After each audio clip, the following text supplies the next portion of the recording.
Hello students, आज के lecture में हम देखेंगे कि orthogonal intersection of two sphere क्या होता है और उसके लिए क्या कंडीशन हो सकता है, इस पे हम विचार करेंगे। ठीक है, देखिए दो स्फीयर्स आपके पास हैं, ठीक है, और दूसरा स्फीयर ये है, ठीक है। ओके, ये दो आपके पास स्फीयर हैं।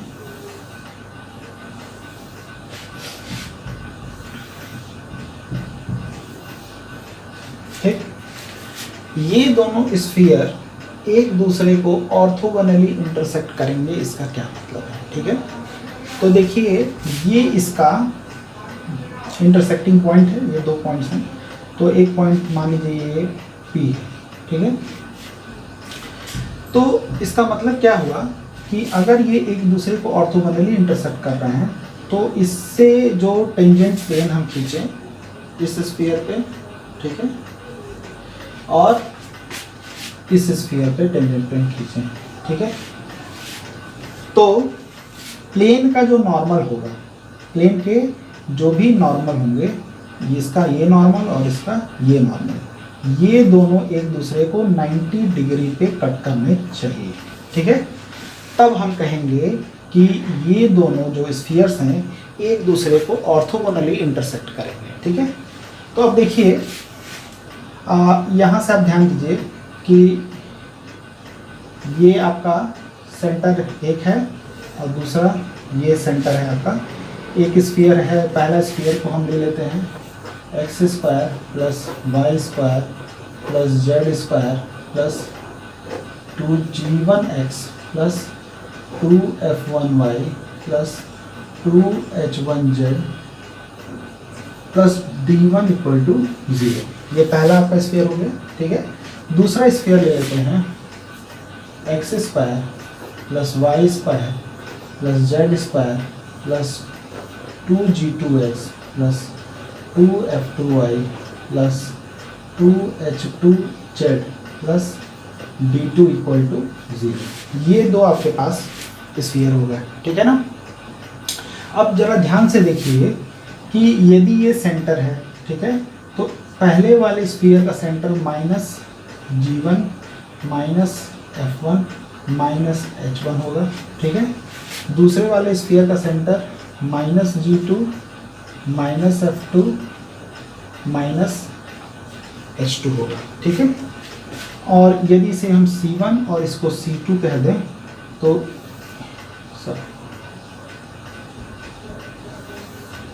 ठीक, ये डिस्टेंस c1 c2 होगा और ऑर्थोगोनली है तो 100% ये एंगल कितना होगा 90 डिग्री। ओके, जब ये 90 डिग्री हो गया यानी कि राइट एंगल ट्रायंगल हो गया, तो इस कंडीशन में जो c1 c2 स्क्वायर होगा, c1 c2 स्क्वायर जो होगा, ये आपका रेडियस r1 होगा, ये रेडियस आपका r2 होगा। ठीक है, यानी कि आपके पास c1p ये आपका r1 होगा और c2p ये आपका r2 होगा।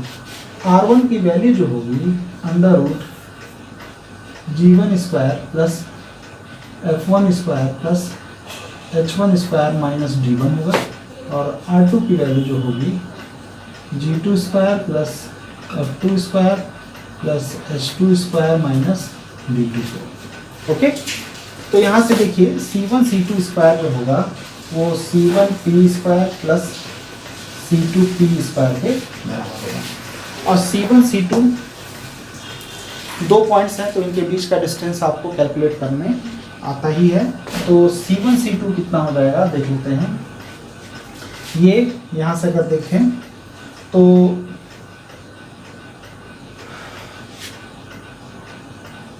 दो पॉइंट के जब दोनों माइनस में होंगे तो चूंकि माइनस के साथ आएंगे तो एक प्लस हो जाएगा। ठीक है, देखिए ऐसे x2 माइनस x1 हम लिखते हैं तो यहाँ से हो जाएगा minus g2 minus minus g1, okay, का whole square plus minus f2 minus minus f2 का whole square plus minus h2 minus minus h2 का होल स्क्वायर। ठीक है, अंडर रूट स्क्वायर से कैंसिल आउट हो जाएगा, इक्वल टू c1p आपका क्या है अंडर रूट हट जाएगा तो ये g1 square plus f1 square plus h1 square minus d1 होगा, ठीक है, प्लस C2p कितना हो जाएगा, g2 square plus f2 square plus h2 square minus d2 हो जाएगा, ठीक है। तो यहाँ से आप देखिए माइनस माइनस प्लस, तो g1 माइनस g2 का होल स्क्वायर, ये हो जाएगा g1 माइनस g2 का होल स्क्वायर प्लस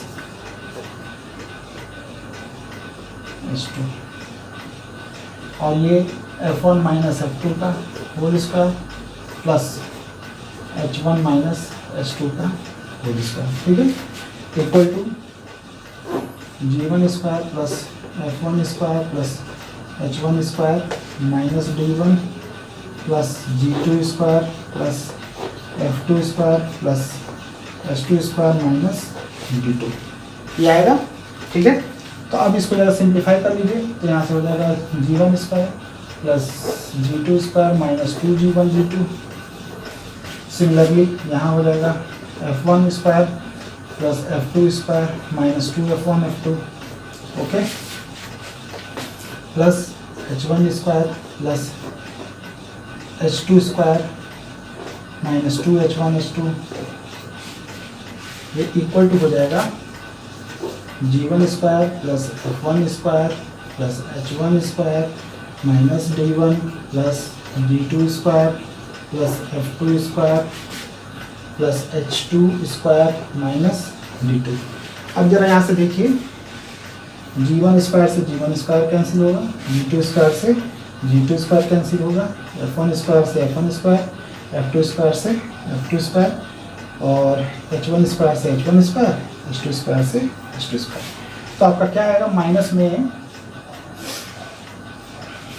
यहाँ से minus 2g1 g2 plus f1 f2 plus h1 h2 equal to minus d1 plus d2। Minus common ले लिए हैं दोनों से, यहाँ पे भी सबसे माइनस कॉमन लिए हैं, तो माइनस माइनस एक कैंसिल हो जाएगा।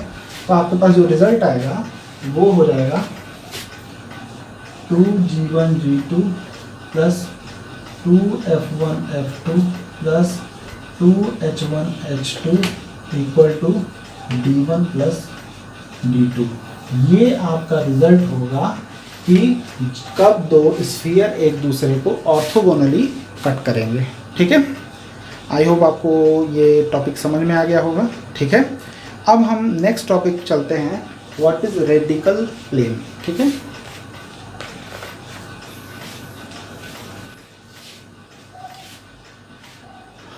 देखिए रेडिकल प्लेन क्या होता है उसको मैं समझा रहा हूँ।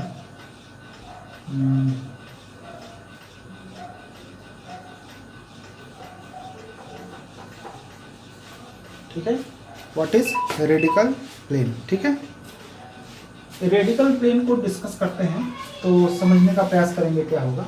मैंने आपको बताया था कि यदि कोई स्फीयर है, ठीक है, उसको कोई एक सेकेंड हम खींचते हैं ए पॉइंट से अल्फा बीटा गामा, ओके, और ये दो पॉइंट पर कट करता है पी और क्यू पे, ठीक है। तो AP को मैंने बताया था कि AP को हम लेते हैं R1 और AQ को लेते हैं R2। तो product of these two quantity AP into AQ is called power of point A, okay, power of point A। This product AP into AQ is called power of point A with respect to this sphere, okay. ये आपका किसी point के power से क्या मतलब होता है ये मैंने बताया, ठीक है। अब रेडिकल प्लेन क्या होगा इसको हम समझने का प्रयास करते हैं। इस कंसेप्ट का ही मैं यूज करूंगा, ठीक है।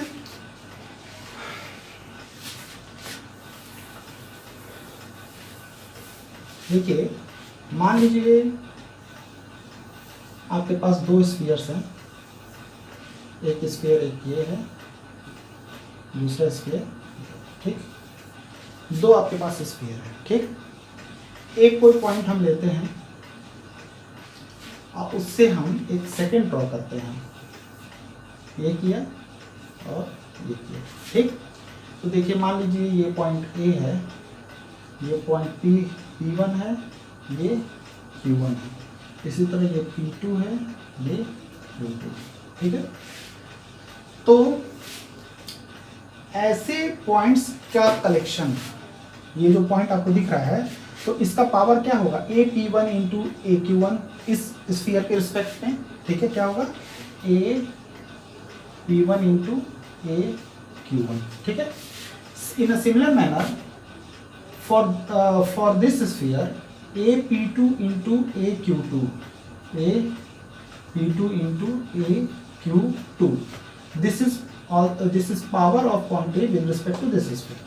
If these two quantities are equal, that means AP1 dot AQ1 equal to AP2 dot AQ2. If this relation holds, okay, then collection of all such points, okay, यानी कि इन सारे पॉइंट्स का collection, ऐसे बहुत सारे पॉइंट्स होंगे जिनसे अगर हम ड्रॉ करें, जिनसे मान लीजिए ये ले लेते हैं, ठीक है, ये पॉइंट ले लेते हैं, ठीक। तो ये मान लीजिए आपका ए है, ये ए डैश है, ये डबल डैश है, ठीक है। तो इस तरह से इनफाइनाइट मेनी पॉइंट्स मिलेंगे जिसके रिस्पेक्ट में ये डिस्टेंस इंटू ये डिस्टेंस इक्वल टू ये डिस्टेंस इंटू ये डिस्टेंस होगा। तो इससे होकर के एक प्लेन गुजरेगा। उन सारे पॉइंट्स के कलेक्शन जब हम करेंगे या लोकस लेंगे तो वो एक प्लेन होगा, okay. That plane is said to be radical plane. I hope आपको कॉन्सेप्ट समझ में आ गया है, ठीक है। मैंने क्या बताया कि रेडिकल प्लेन जानने के लिए सबसे ये पहले ज़रूरी है कि हम ये जानें कि what is power of point, ठीक है। तो मैंने आपको क्या बताया, किसी स्फीयर के रिस्पेक्ट में किसी पॉइंट का पावर जो होगा AP1 इंटू AQ1 होगा, उससे जो सेकेंड ड्रॉ करेंगे उसके थ्रू। इन अ सिमिलर मैनर दूसरा स्फीयर है तो AP2 इंटू AQ2 वो पावर होगा। If both the powers are same, okay, then we said the plane passes through all such collection of point is called radical plane, okay। तो ये आपका radical plane का concept हुआ। अब हम कैसे रेडिकल प्लेन फाइंड आउट करेंगे ये आपको मैंने बता रखा है कि सबसे पहले AP1 इंटू AQ1 कैसे हम फाइंड आउट करते हैं। जब ये फाइंड आउट होगा तो ये हमारे पास ऑटोमेटिकली फाइंड हो जाएगा, ठीक है। तो देखते हैं पहली बात तो दो इक्वेशन ऑफ स्फीयर्स हमको लेने पड़ेंगे कि वो दोनों स्फीयर क्या क्या हैं। तो मान लीजिए पहला स्फीयर है x² plus y² plus z² plus 2g1x plus 2f1y plus 2h1z plus d1 equal to 0। दूसरा स्फीयर है x² plus y² plus z² 2g2x plus 2f2y plus 2h2z plus d2 equal to 0, ठीक है। दो आपके पास ये पहला sphere हो गया और ये दूसरा स्फीयर हो गया, ठीक है। अगर ये पॉइंट अल्फा बीटा गामा हो, ठीक है, अल्फा बीटा गामा हो, तो हम AP1 इंटू AQ1 कैसे फाइंड आउट करते हैं, ये हमें बताया था कि इससे होकर के लाइन का इक्वेशन फाइंड आउट करेंगे, ठीक है। इससे होकर के जब लाइन का इक्वेशन फाइंड आउट कर लेंगे वो लाइन का इक्वेशन क्या हो जाएगा, x minus alpha upon l, y minus beta upon n और z minus gamma upon n. फिर इसको r के इक्वल करके इस पे पॉइंट फाइंड आउट करते हैं, LR plus alpha, MR plus beta, NR plus gamma. फिर हम क्या करते हैं, इस पॉइंट को इस स्फीयर में रखते हैं और फिर इस स्फीयर में रखते हैं, ठीक है। तो हमें क्या रिजल्ट मिलता है वो देख लेते हैं। हमने आपको बताया था जो रिजल्ट मिला था वो आपका R² L² plus M² plus N², ठीक है। प्लस 2r, ठीक है। हमारे पास मिला था 2r L alpha M beta M gamma L plus F1M plus H1N, okay, ये मिला था। प्लस लास्ट में आपका कांस्टेंट टर्म जो था वो था आपका यहाँ से दे देते हैं alpha square plus beta square plus gamma square plus 2g1 alpha plus 2g1 F1 beta plus 2h1 gamma plus d equal to 0, okay. तो ये हमारा पहले वाले के लिए, पहले वाले में जब हमने पुट किया था तो ये रिलेशन हमको मिलेगा। तो यहाँ से आपका जो दो रूट्स मिलेंगे तो प्रोडक्ट ऑफ रूट्स हमारे क्या होंगे, मान लीजिए R1 और R2 है, तो R1 R2 इक्वल टू क्या होगा, alpha square plus beta square plus gamma square plus 2g1 alpha plus 2f1 beta plus 2h1 gamma plus यहाँ d1 होगा, d1, ठीक है। ये R1 R2 मिला, ओके। तो मैंने आपको बताया कि AP1 इंटू AQ1 ये R1 डिस्टेंस है और ये डिस्टेंस कितना है, R2। तो ये यहाँ पे ये R1 मिला, ये R2 मिला। इन अ सिमिलर मैनर ये R1 डैश हो और ये आपका डिस्टेंस R2 डैश हो। तो R1 R2 डैश जब इसमें रखेंगे तो हमें क्या मिलेगा, R1 dash R2 dash equal to alpha square beta square gamma square plus 2g2 alpha plus 2f2 beta plus 2h2 gamma plus d2, ये मिलेगा हमको, ठीक है। अब देखिए मैंने क्या आपको कॉन्सेप्ट बताया कि R1 R2 equal to R1 dash R2 dash के बराबर होना चाहिए, ये हमारा कॉन्सेप्ट है, ठीक है। तो इन दोनों वैल्यूज़ को बराबर होना पड़ेगा, ऐसे सारे पॉइंट्स का कलेक्शन लेना है जिसमें ये दोनों क्या हो जाए, बराबर हो जाए, ठीक है। तो चलिए इसको देखिए, दोनों को बराबर करते हैं। तो R1 R2 equal to R1 dash R2 dash, तो यहाँ से हम बराबर करें alpha square plus beta square plus gamma square, ठीक है, plus 2g1 alpha plus 2f1 beta plus 2h1 gamma plus d1 equal to alpha square plus beta square plus gamma square plus 2g2 alpha plus 2f2 beta plus 2h2 gamma plus d2 equal to 0। आप देखोगे दोनों side से alpha square plus beta square plus gamma square cancel हो जाएगा, और इसको इधर ले आएंगे तो हमें मिलेगा 2 alpha g1 minus g2 plus 2 beta f1 minus f2 और plus 2 gamma h1 minus h2 plus d1 minus d2 equal to 0, okay. यहाँ तक आप लोगों को समझ में आ गया होगा, ठीक है। तो लोकस क्या होगा, हेंस अब देखिए जो पॉइंट मैंने अल्फा बीटा गामा लिया था उस पॉइंट का लोकस, यानी कि अल्फा बीटा गामा की जगह पे हम x y z रख देंगे, ठीक है। तो ये हो जाएगा 2x g1 minus g2 plus 2y f1 minus f2 plus 2z h1 minus h2 plus d1 minus d2 equal to 0। This is our required radical plane, okay. ये हमारे रेडिकल प्लेन का इक्वेशन है, ठीक है। और एक और बात ध्यान दीजिए, यदि हम इस इक्वेशन को S1 माने और इसको S2 माने, ठीक है, ये दो इक्वेशंस हैं।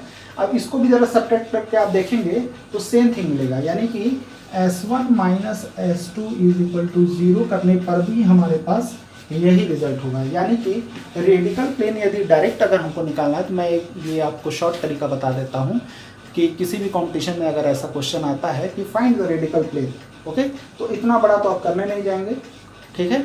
इतना बड़ा करने में काफ़ी टाइम की ज़रूरत होती है, और किसी भी कंपटीशन में ऑब्जेक्टिव टाइप यदि क्वेश्चन है तो उसको सॉल्व करने के लिए शॉर्ट तरीका आपको पता होना चाहिए। तो करना कुछ नहीं है, आपके पास 2 इक्वेशन दिए रहेंगे, दोनों को सब्ट्रैक्ट कर दीजिएगा, तो जो रिजल्ट आएगा वो आपका रेडिकल प्लेन का इक्वेशन हो जाएगा, ठीक है। ये आपका शॉर्ट मेथड है। ये दोनों को, एक को S1 मानिएगा, दूसरे को S2, S1 माइनस S2 करिएगा, आपको जो प्लेन मिलेगा वो रेडिकल प्लेन मिल जाएगा, ठीक। आई होप आपको ये भी कॉन्सेप्ट समझ में आ गया होगा। नेक्स्ट क्लास में और भी कुछ कॉन्सेप्ट पे डिस्कस करेंगे। Thank you.